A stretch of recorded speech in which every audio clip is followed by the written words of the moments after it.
everyone, it's Kendall here. It's been a while.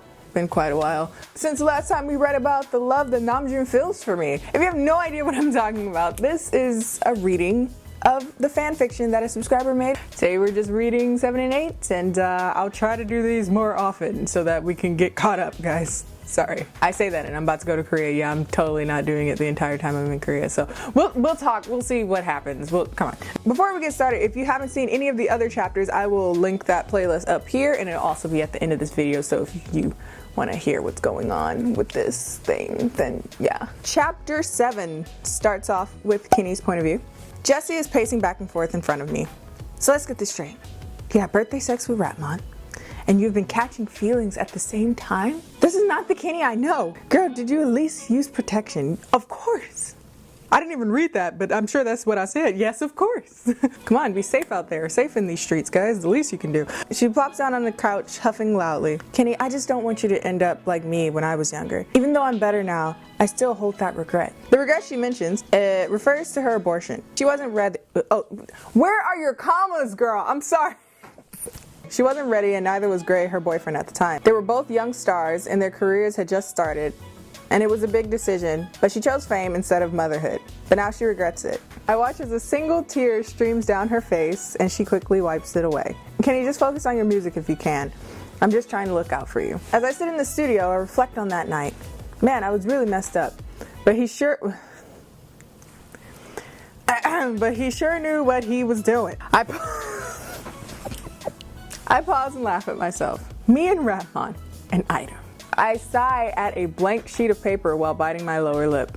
Kennie, what are you feeling today? I say to myself. Before I knew it, I already had a paragraph of lyrics. I go into the booth and put my headphones on. The beat starts and I record with no breaks. Ratmon point of view. No!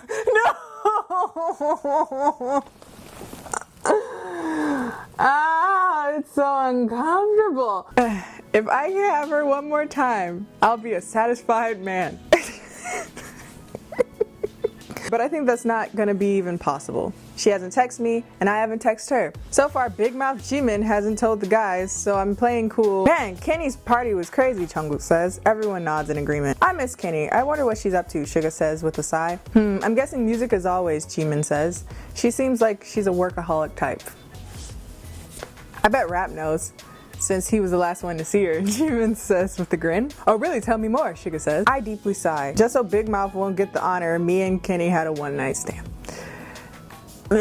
Jimin's grin instantly turns into a frown. V almost falls out his chair while everyone else's eyes are just staring at me intensely. Was it good though? Jungkook asks without any hesitation. Ew, this is so gross to me. It's so nasty. I just don't want to be in this. A smirk forms on my face, one of the best to be honest, but I won't tell details. Kennie isn't a groupie. Damn right, Kennie's no groupie. Hey guys, wait a minute, Jungkook says. Kennie had released a new single. My face slightly twists up from the lyrics. Wait a minute, she's talking about me.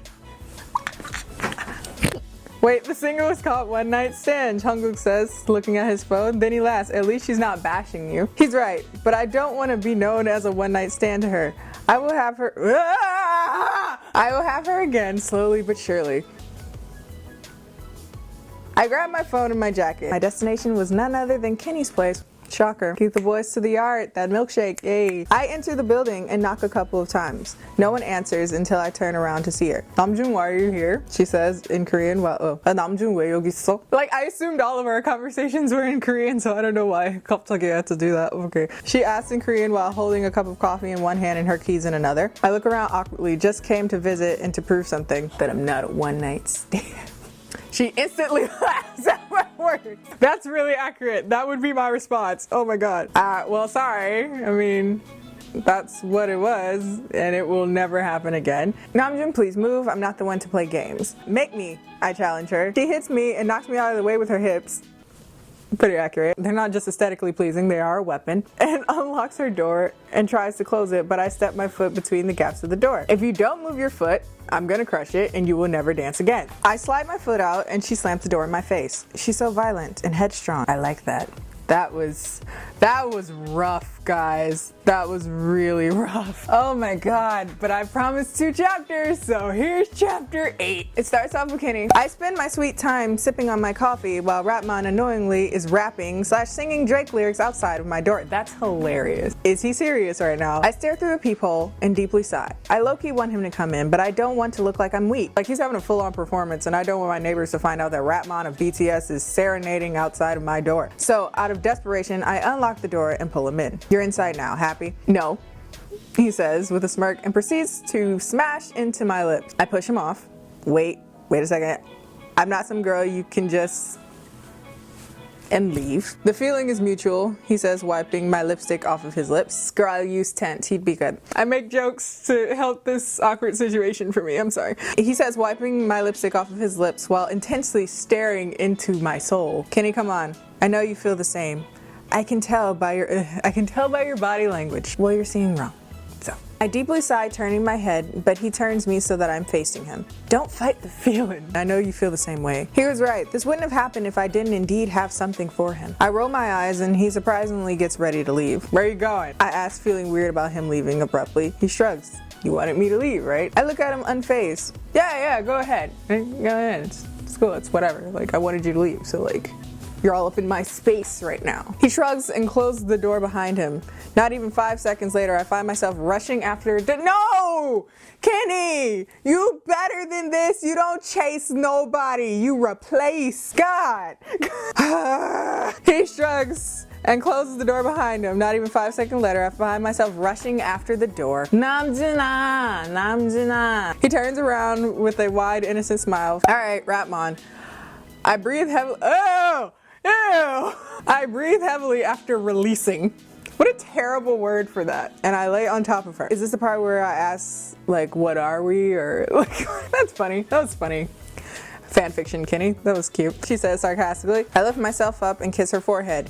We can be anything. Friends with benefits. The words softly escape her lips. I shrug. Fine with me. This will be fun. This will not be fun. I can tell you that right now. I see some foreshadowing. Shouldn't we have a code word or something, I say? For what? You know, when we're trying to, you know. How about red? We just text each other red or say it out of nowhere. No one will think of anything. Right, I say. It's also the color of lust. No feelings involved, just friends, right? Exactly. She says, putting on her robe. Just watching her made me want her again. But I knew I had to get back to my idle life. See ya, she says with a closed smile. I kiss her cheek, you too. I then leave into the darkness. A month later, Kenny's point of view.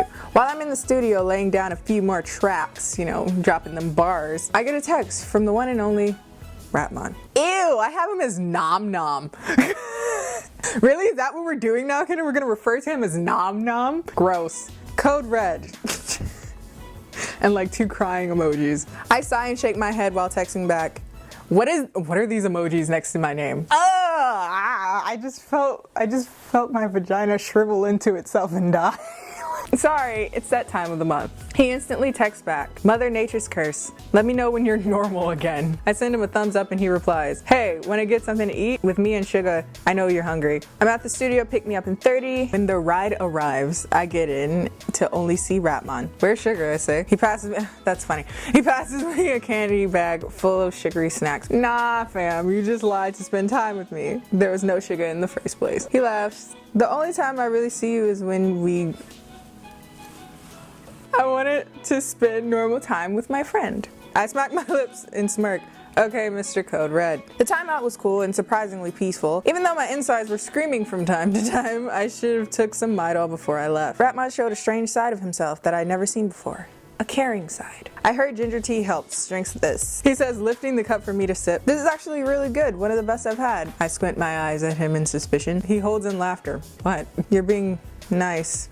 Too nice. Are you trying to confess your love to me again? Oh no, it's just that when I was younger, my mom would have the worst cramps ever. I watched how my appa took care of her. I'm not. Oh well, that's cool. I'm shocked to see you this way. You only get this from me once a month, he says, folding his arms like a child. I playfully roll my eyes and say thank you. Yeah, just let me know when you're back to being a functioning woman again. I know how you girls can be during this time. He shivers at the thought. Oh, that's the end of the chapter. Okay. Yeah, this is getting too real for me. I can't, I bit off more than I could chew. It was a joke. It started off as a joke, but it's getting too real now. This is a long fan fiction. They're up to, like, I checked. They're up to like over, is it 15 now? 15? My God, they're on 17 chapters. I don't think I can survive, guys. I'm really... Whew. If you like this video and would like to hear more readings of this mess that is my fan fiction, I love my subscribers. You guys are hilarious. Don't forget to like, comment, and subscribe. And I'll see you guys next time. Bye.